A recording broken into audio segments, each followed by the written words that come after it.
Salut, bienvenue à toi dans le nouvel épisode du podcast. C'est Vanessa, j'espère que tu vas bien. Et avant de démarrer cet épisode, qui sera un petit peu un épisode freestyle, parce que j'ai pas trop pris de notes, j'ai pas vraiment préparé cet épisode, je vais parler avec le cœur aujourd'hui, vraiment. Je voulais te souhaiter un excellent Noël, d'excellentes fêtes de fin d'année. J'espère que le réveillon de Noël puis le jour de Noël s'est bien passé pour toi. J'espère que tu as été bien entouré, que tu as été gâté aussi. Je voulais ici te faire un épisode pour que tu puisses, si tu veux, aborder l'année 2020 de la meilleure des façons. Donc je vais te dire ce que j'ai appris cette année, puis les années précédentes aussi. Je vais te dire ce que je ferai cette année et ce que je ne ferai plus du tout cette année. Et je vais te donner une grande leçon que j'ai apprise aussi en espérant justement que ça t'aidera toi aussi à aborder 2020. Alors, donc je vais te dire des trucs ici que j'ai jamais dit avant, hein, mais bon voilà.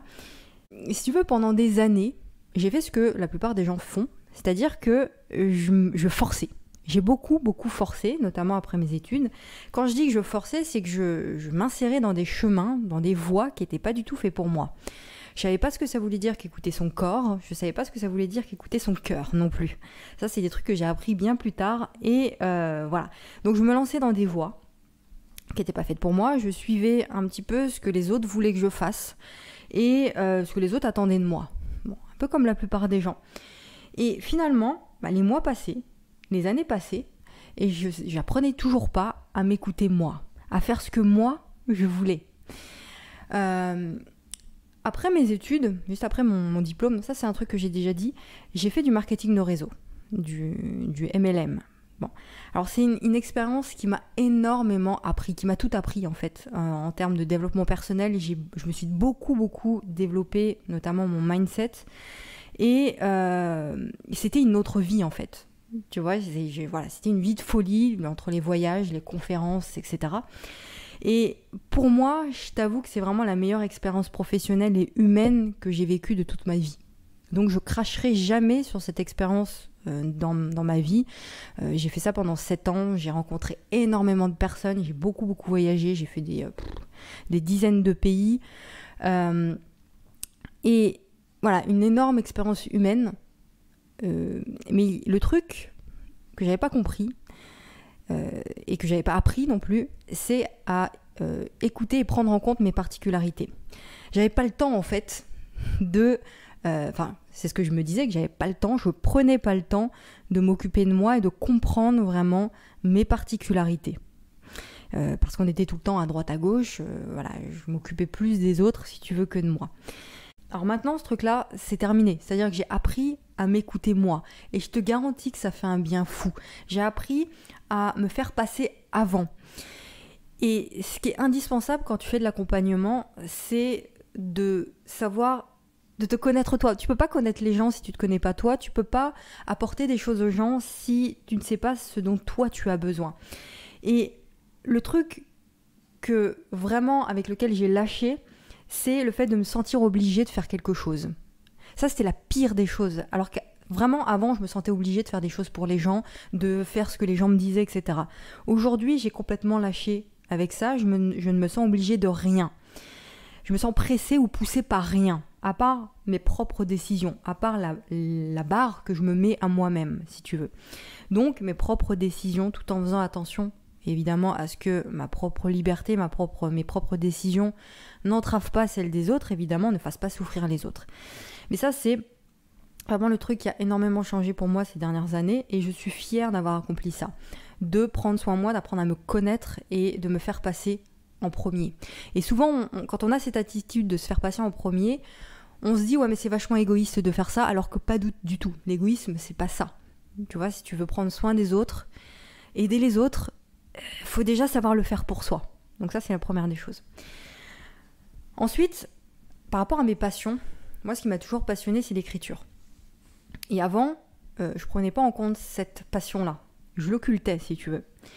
Et donc, c'est une passion que j'ai depuis toujours. Déjà à l'école, au lycée, tout ce qui est philosophie, l'histoire et tout ça, j'adorais ça. En philo, alors, les meilleures notes que j'avais à l'école, si tu veux, c'était en philo. Donc j'avais les meilleures notes de la classe en philo, enfin c'était les gens se demandaient comment je faisais, enfin des trucs, voilà. Et je me suis demandé ces dernières années comment je pouvais mettre cette passion au service de ma vie, au service de mon activité, au service de mon business.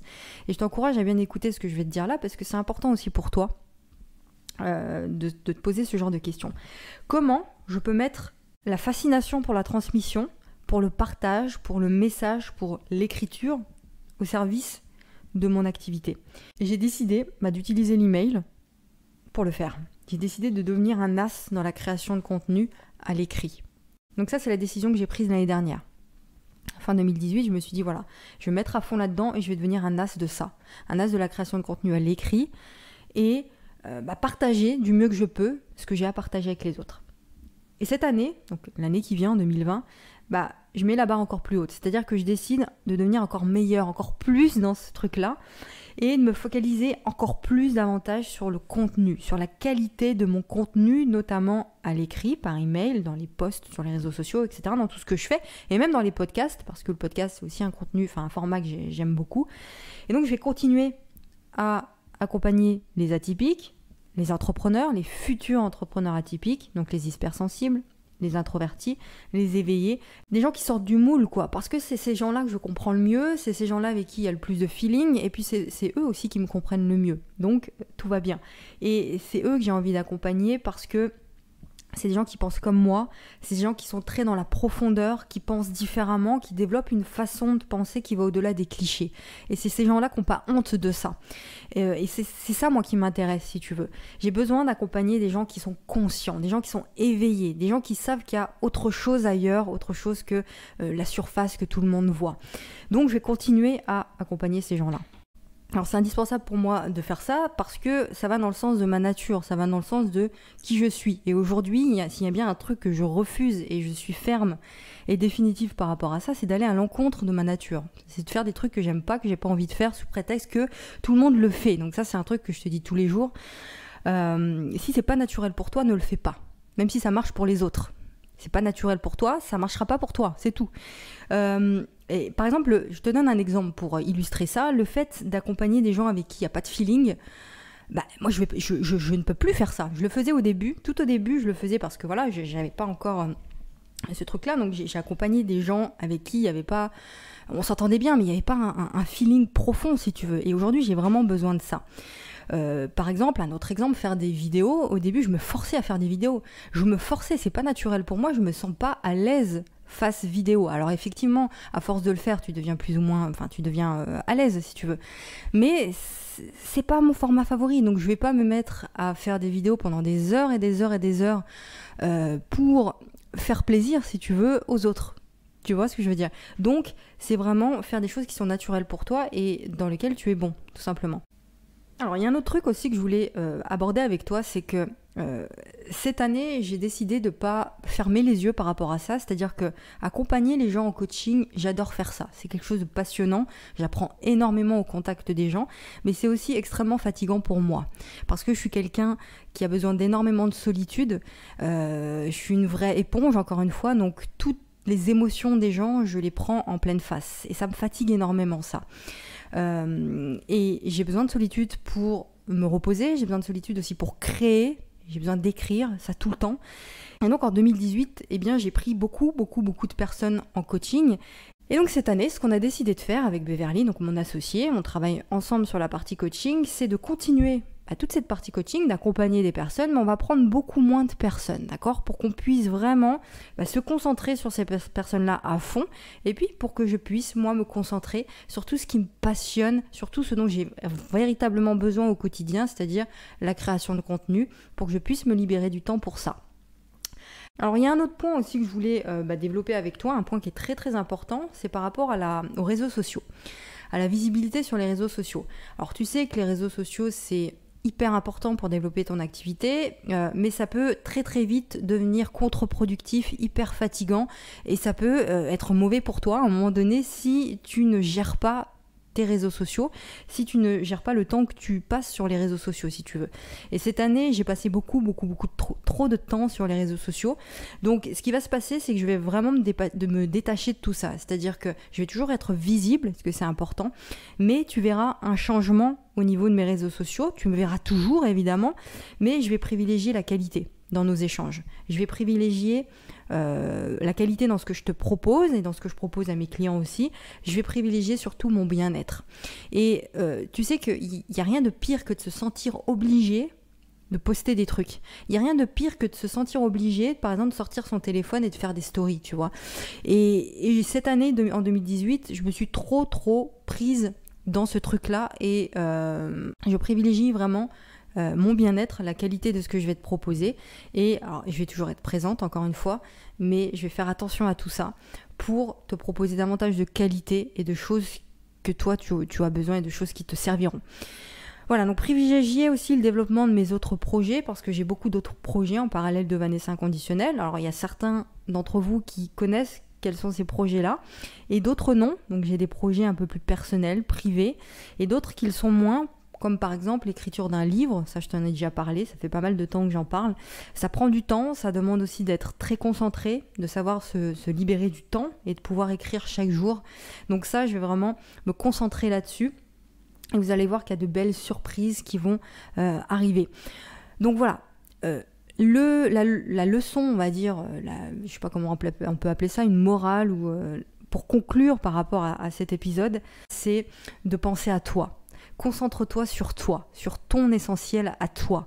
Ne te compare pas aux autres. Si tu démarres aujourd'hui dans l'entrepreneuriat, si tu te lances sur Internet, prends les conseils qui te correspondent, qui te font du bien, mais ne cherche pas à faire comme les autres. Ne cherche pas à aller dans le sens des autres sous prétexte que tout le monde te dit que c'est ça qu'il faut faire. Non. Il y a toi seul qui sais ce qui est bon pour toi. Donc sens-toi bien, c'est la priorité. Si tu veux accompagner les autres, si tu veux aider les autres, il faut d'abord te sentir bien toi. Il faut d'abord être pleinement aligné à toi, à tes valeurs, à ce qui te correspond toi. D'accord ? Écoute-toi et fais ce que toi seul sais être bon pour toi. Voilà, vis ton essentiel, vis ce qui vibre en toi, c'est ça le plus important, et tu verras que tout changera à partir du moment où tu feras ça. Et les gens vont te remercier d'être vraiment toi, d'être la personne que tu es. Tu sais que les gens ne te suivent pas parce que tu fais comme les autres, les gens te suivent parce que tu es vrai, parce que tu es authentique et parce que tu es toi. Tu aides les gens en étant toi, et non pas en paraissant quelqu'un d'autre, et non pas en portant des masques. Voilà, je te laisse méditer là-dessus. J'espère que ces petites leçons que j'ai tirées de cette année 2018, des années précédentes, ont pu t'aider, toi, pour que tu puisses aborder 2020 d'une meilleure façon. On se retrouve très vite dans les emails quotidiens. D'ailleurs, si tu n'es toujours pas inscrit, c'est le premier lien dans la description, tu sais maintenant.